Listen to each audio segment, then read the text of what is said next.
You are listening to Hip Hop and Horror.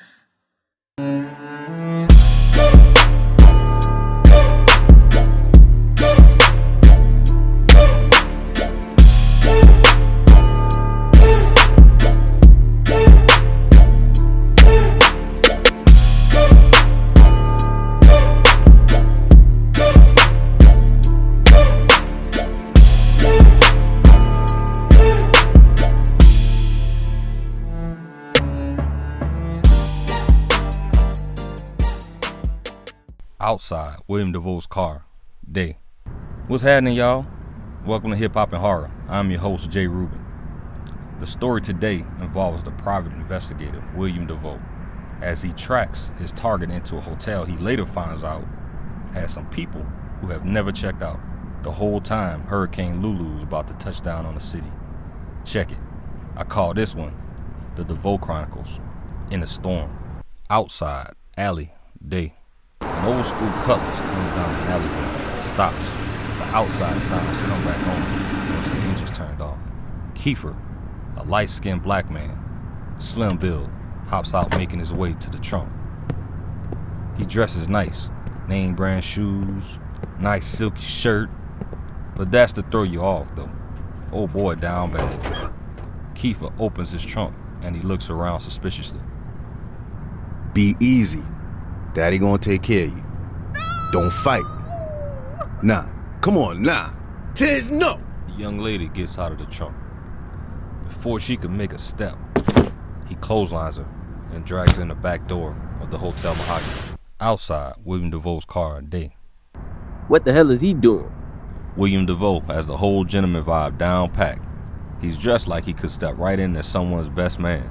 He's sharp. He sits in the car at the end of the alleyway, watching. Boy, look at this job-ass little dude right here. Inside William Davoe's car, day.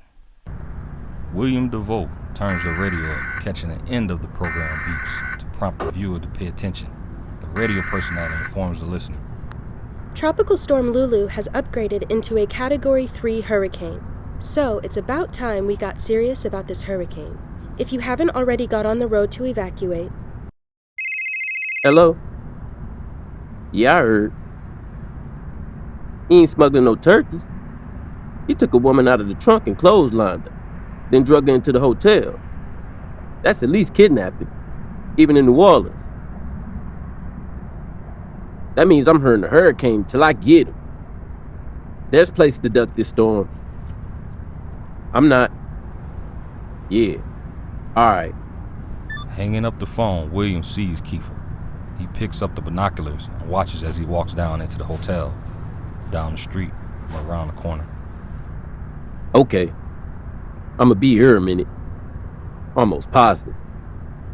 I gotta find a room for the night. I got an idea. William walks in the direction of the hotel. Inside Hotel Mahogany, day. William enters the revolving door entrance. The storm is closing in, but you couldn't tell a Category 3 hurricane is bearing down on the city from the Gulf. He steps into the lobby, and it looks like it was right out of a 1920s movie. The marble floors, the ceilings with the chandeliers hanging, and the winding staircase is reminiscent of a time far past. Ahead, William sees a woman behind the desk. He walks up to her. Good afternoon, sir. Welcome. Do you have a reservation? No reservation. But you can find out if my friend is checked out yet. What's his name? Kiefer. Daniels. Daniels. Typing on a computer screen. The glare reflects off of her glasses. She looks to be a white woman, but if you can read ethnic features, her ancestors were black somewhere in a gene pool. Out of his peripheral, William catches something move on the balcony. He looks up to the balcony.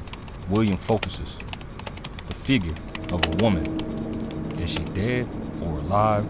Her skin around her eyes are sunken now. Her eyes are like black marble sitting in a bruised blue and black pit of skin.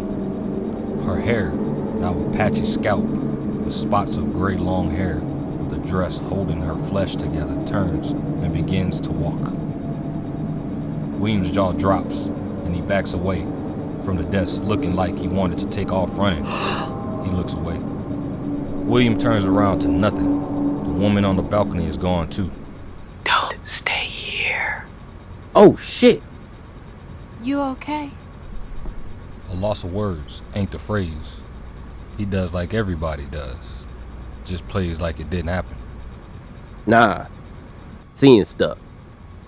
She looks at William. She looks up at the balcony. Nothing is there as William looks back at her. Your friend has checked in. Would you like to call his room? Nah. That's okay. Whew. What room is he in? I'll call him later. He's in 122. Hey, never mind. William gestures that he's out. Okay. She smiles, but it doesn't feel genuine, almost forced and unnatural. William walks to the revolving door. Mr. Davoe, I see you took the advice. Huh? Outside Hotel Mahogany, day. Exiting the revolving doors, William pauses to collect himself.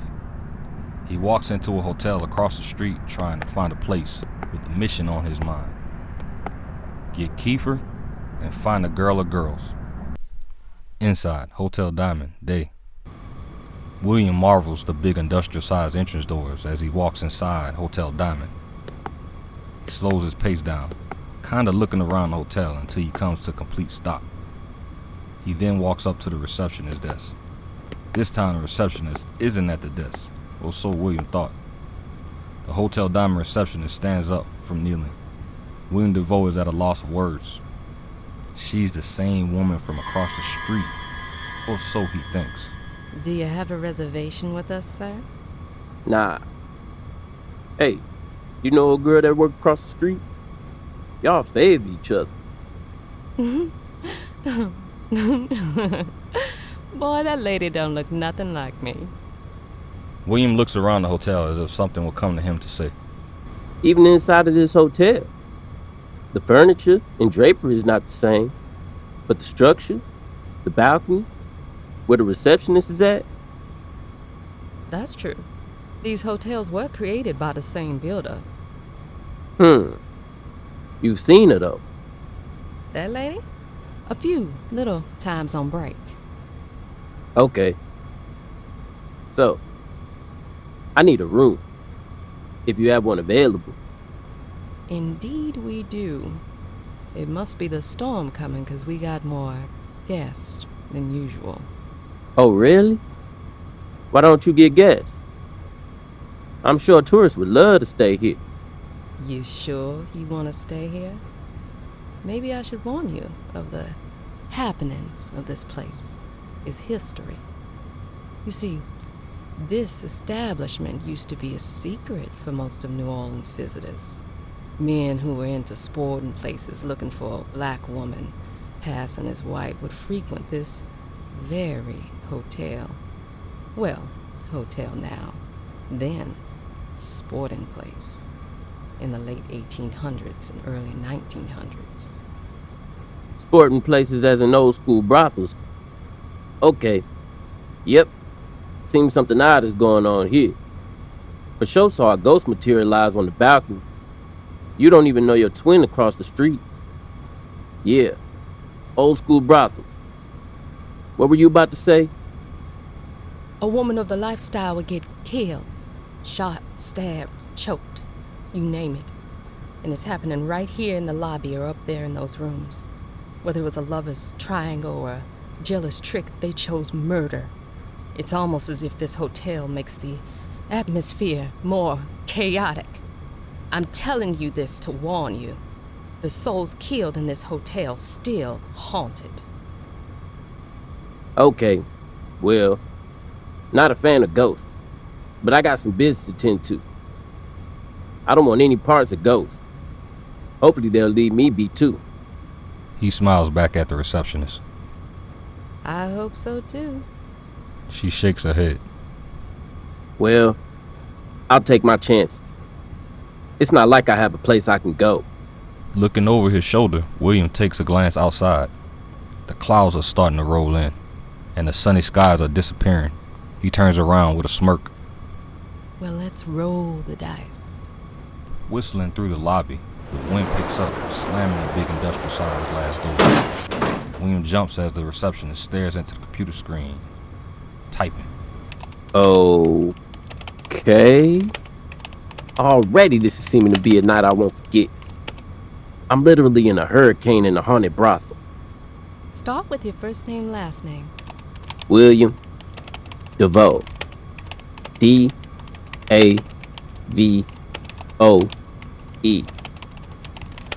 Got it. Just need your ID. No payment method? There's a hurricane coming, Mr. Davoe. Just your luck. Management is allowing guests to stay for free for tonight. Just my luck. You'll be in room 122. Go up the balcony. Room 122. You know, something ain't right here. The receptionist in the other hotel said that Kiefer was staying. Shaking his head in confusion, William turns around and looks back into the street. It's getting dark, and the wind is picking up. Never mind. Does the room face towards the street? Indeed, it does. Receptionist slides Mr. Davoe his room key and documents back. Thank you. Try not to go outside. We don't want the wind bringing in unwanted guests. William turns around and walks outside. Outside, William Davoe's car, evening. Grabbing his briefcase out of his trunk, he stops to glance at something catching the light just right under his files in the trunk. He reaches in and pulls out his Magnum revolver and puts it in his waistband. He reaches in and grabs an extra clip for the other gun in his other holster and puts the briefcase back in the trunk. Oh, you don't know your twin? Yeah. Aight. Something definitely ain't right here. Better be safe than motherfucking sorry. Slamming the trunk, William takes a look at the hotel for a second, as to get his composure. He then walks across the street into the hotel. Inside Hotel Diamond, evening. William walks past the receptionist as she signals for his attention. He comes over to the desk. Oh, I almost forgot. Here is a flashlight, and the bar will be open all night. Thank you. When will you formally lock this place up? No definite time, just when the wind picks up. Good night. Be careful in there. I'll try my best. He smiles as he walks up the staircase, putting the conversation with the receptionist to the back of his mind. William walks down the hallway. 112 to 122 is his room. William takes the key out and opens the door. Inside, room 122, evening. Flicking on the light, William closes the door and drops his things on the bed as he goes for the balcony view. He pulls his binoculars out and spots Kiefer on the balcony having a cigarette. William discovers if he leaves the shutter on the balcony open, he can look through the reflection on his mirror to see Kiefer's room perfectly. A real slick way to stay unseen but keep good surveillance. There we go. Ha! I'm checked into the hotel now. Across the street. We got something this time. Ain't no way he's sneaking that girl in the back. Okay. William presses end on the call. He reaches for the remote and turns the TV on. The news comes on, but the sound is distorted, just like white noise coming out of the TV. Aw, shit. Here we go. A thud from the room next door, and a full-on argument continues, with the furniture moving and punches thrown, as well as a woman screaming "no" at the top of her lungs. Violent argument is replaced by thuds of something bloody being hit over and over, then heavy breathing, and someone running out of the room next door. Everything okay over there? William gets to his feet and holsters his weapon. He grabs the remote and turns the television off. He takes his revolver from the small of his back and puts it next to the television. He opens his door and peeps his head around the corner. The door is wide open. The bed is made. The room looks untouched. William looks left and then right. The hotel is desolate. Davoe walks the maze-like hotel, stumbling on the bar. Inside Hotel Diamond Bar, night. Winds have started to pick up and the rain increase. William enters the bar, and it's full of people. Not what he expected from the desolate hallways. It sounds like a small classroom of children when the teachers leave the room. William makes his way to the bartender. All these people here, ain't enough rooms in this hotel to house all these people. What's going on with your partner? Can I get a hint on the rocks? Yes, sir. William looks around the small bar. There's nowhere to sit. Every table is filled. He catches the television on, but static, just like what he heard in his room. The bartender interrupts his thoughts. Want to put it on your tab? Yes. What's your room number? Room 122. I have you say. Anything else? No. Thanks. Davoe drinks his drink as he finds a spot in the corner. All the better. He can pretty much see the room from there. The television is playing, but the white noise like static is coming through for sound. His mind goes back to what just happened in that room. The bartender comes over, cleans the bar space near him. What's up with the sound on the TV? Yeah, it just never gets any better than that. Shrugging his shoulders, he wipes the bar in front of him. You like another drink? The electricity goes out. The people and noise disappear. Only the echo remains. Would you A like another soft drink, echo sir? of the bartender's last word of drink permeates throughout the bar. Will about drops his drink in shock, sitting in silent pitch darkness. He clicks his cell phone on and picks his drink up and swallows the gulp that was in his mouth. He puts the glass back on the bar. What in the hell was that? Starting to think this was a bad idea. Yep. Fuck it. Will heads for the door with his cell phone. He swings the door open and steps into the darkness. Inside, Diamond Hotel, night. Stumbling through the dark hallway, Will sees a sign for the hallway and follows the maze-like pattern back. A woman's voice speaks. Want to cheat me, huh? Well, I can get even one way or another. She stops in her tracks. William raises the flashlight to talk to her face to face. Will wasn't prepared for what turned around to look back at him. The patchy, gray-haired woman reminded Will of what he saw just in the other hotel. It's the exact same thing. Will fumbles the phone. God damn! Get out of here! William pulls his gun and shines his flashlight. She lunges forward with the dagger swinging at Will. He shoots and hits the dagger. The woman disappears. Will is breathing hard. The flicker in the light down the hallway catches Will's eye. He gets to his feet and staggers to the door. He fiddles with his key as the woman's figure appears in the distance, but her silhouette stands out from the concealment of the darkness. Will squints his eyes. The woman gets closer. He opens the door just in time, closing it behind her. Inside, room 122, Hotel Diamond, night. He locks it and grabs the chair, puts it against the door. A red light is piercing the darkness of the room, coming from under the bed. Man, I can't believe this shit. Top of his lungs, Kiefer yells out. Then a big thud.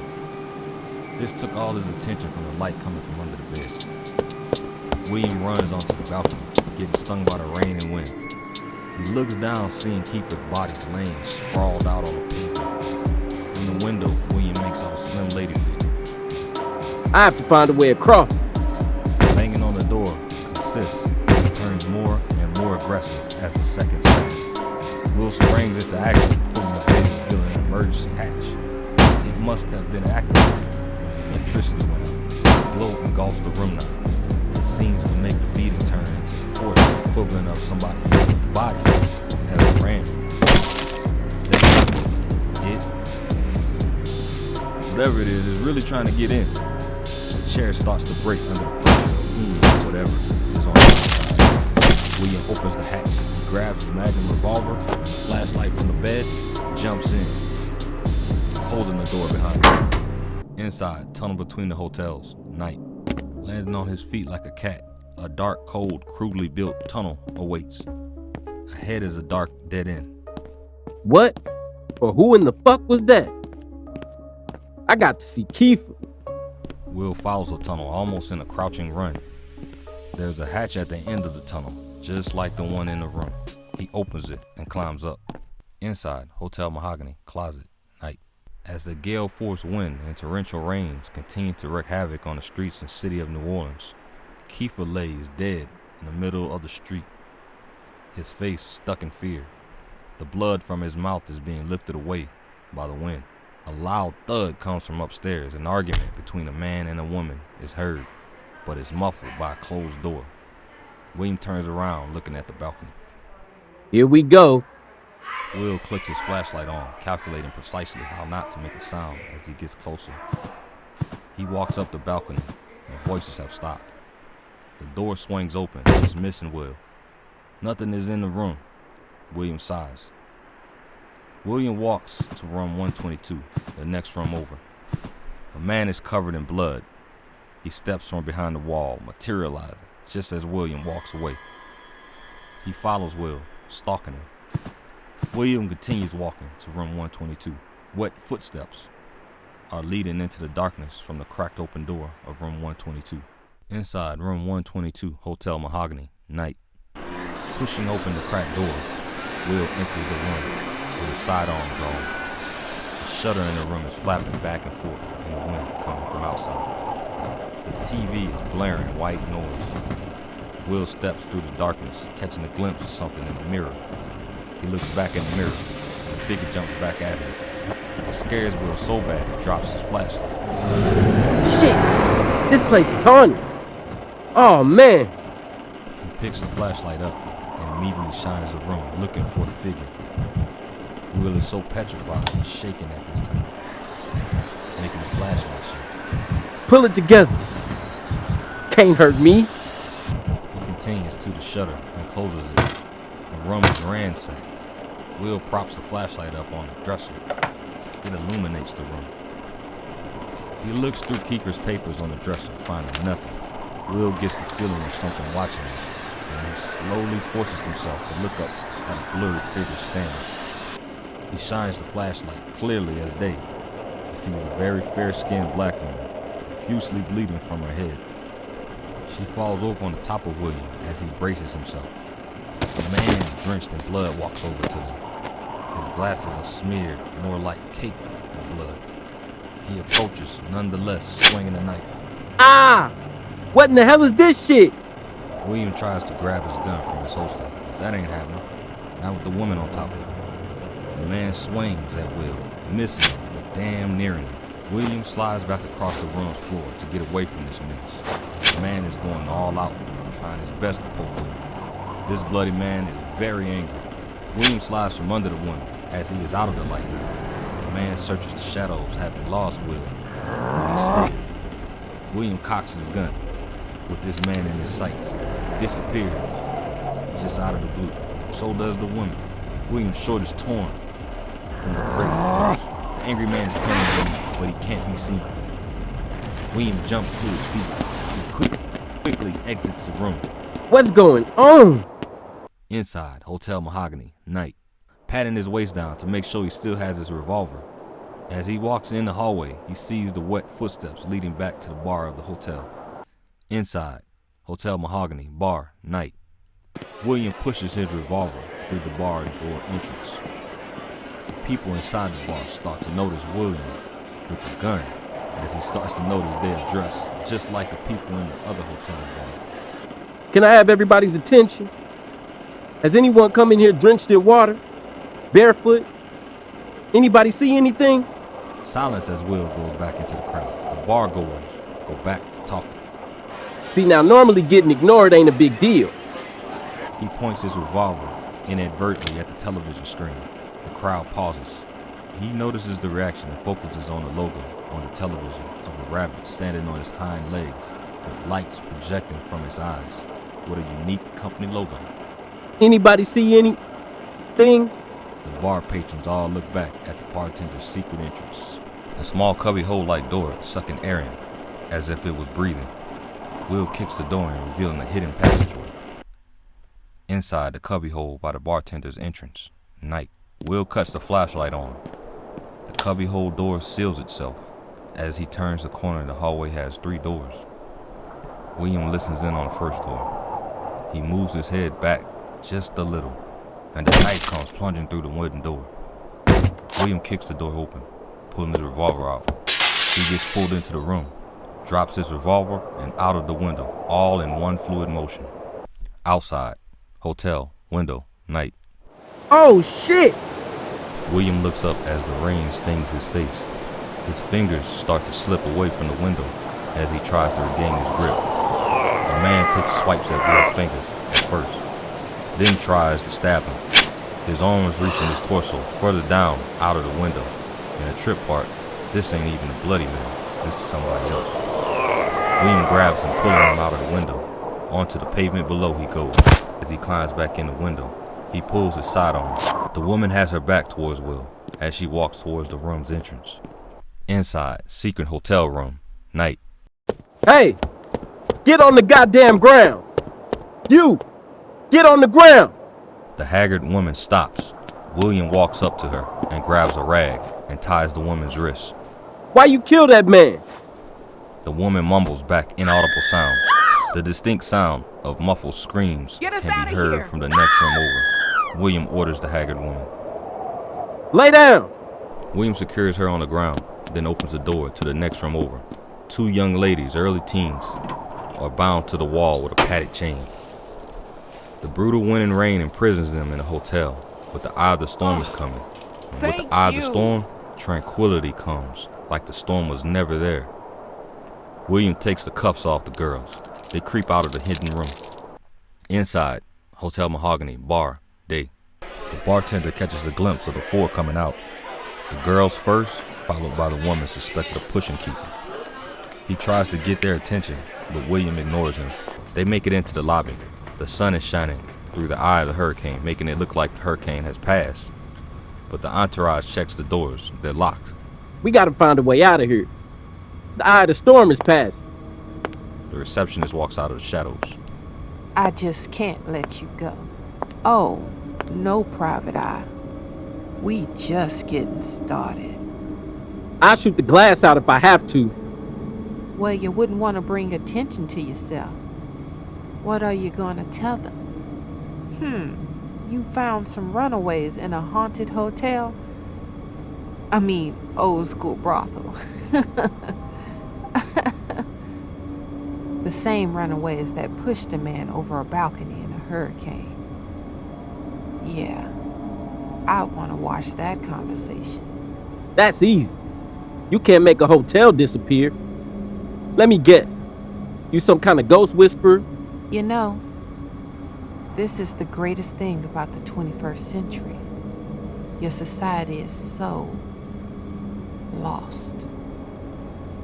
You've fallen so far, you've forgotten how to identify the body as the vessel. Don't believe your lying eyes. Lights go out again. William gets the girls and the suspect behind him, as so to protect them from what's materializing. A man covered in the blood with a dagger from the room upstairs steps out of the shadows. Man, thought I lost your sloppy ass upstairs. William immediately shoots the glass. It's bulletproof. The bloody man slashes Will across his arm. William yells in agony. The momentum from pulling his hand back launched his pistol from his hand into the shadows. William lunges at the man. They get into a tussle over the knife. William leaps to grab his gun and lands short. The bloody man is right on top of him. The receptionist walks towards the girls to get them to put their guard down and come with her. The young lady grabs Will's gun and points it at the receptionist. The receptionist walks forward, smiling, like she knows the bullets can't hurt her. The girl pulls the hammer on the gun back and points it at her own neck. The receptionist backs away. Will shoots the man twice in his side to get him to drop the knife. The knife falls. Will pushes this man to the side and maneuvers himself on top and starts wailing on this guy. There is no telling whose blood it is when Will gets finished. He gets up, the man disappears. Now I said we out. Will grabs the gun from the young lady and shoots the glass next to the double doors. This glass shatters and the girls rush out of the hotel. The receptionist looks on with a smile as he exits. Outside, desolate New Orleans street, day. The two young women are followed by the woman accused of pushing Kiefer. William steps into the broken glass on the sidewalk. crunches under his feet as he walks forward, squinting his eyes in the bright sun. He points at the car down the street, throws the keys to the girls, and they take off to the car. Let me get my revolver. Meet y'all at the car. Will grabs his revolver and catches up to the girls, tucking his revolver back into his back. The girls run to the car. Will grabs his revolver and runs to the girls past Kiefer's body and the other man that died in the street in a secret hallway. Will gets in his car. Inside William Davoe's car, Day. He backs up on the main street and pulls the car out of there. He notices the other woman is not in the car. What happened to that lady? Man, fuck. Will drives to his office. Inside William Davoe's office, Day. They stayed in my office that night. The next day, she and her friend told their ordeal about being kidnapped and assaulted by Kiefer. Even the ghost parts. What's a trip is, these police don't want to hear about the paranormal side of it. They hear it and unhear it. I even asked the lead on the case to step to the side for a sidebar. He's pretty much saying they'll follow up on the criminal part, as is somewhat expected. The police reluctantly wanting to get involved with investigating what's going on with the hotel makes me leery. Hella leery. The young ladies were saying that the TVs controlled the ghost materialization. Who would produce this kind of machine? And for what? I got buku questions. I know you probably thinking, this private investigator lost his fucking top. But the ghosts are real. The hotel is real. The company building the televisions were real. They were so real, they sent the guy to intimidate me. After that didn't work, they sent me a letter requesting my expertise. Don't know what to think of it, but we meet next week. Jay Rubin stands close to the window. I gotta give it to Will. He did what he said he would do. Get his man. Not quite the way he expected it, but he's got, right? I think it's fair to assume Davoe has crawled into a rabbit hole he won't come out of the same, especially being exposed to ghosts, knowingly or unknowingly. Well, that's the end of this story. If you don't already follow on IG, IG is pretty much behind the scenes material. It won't hit YouTube, won't hit Apple, none of that other stuff. So if you want, you can find out what's going on before it actually releases on YouTube or whatever, on the IG. Hip Hop and Horror.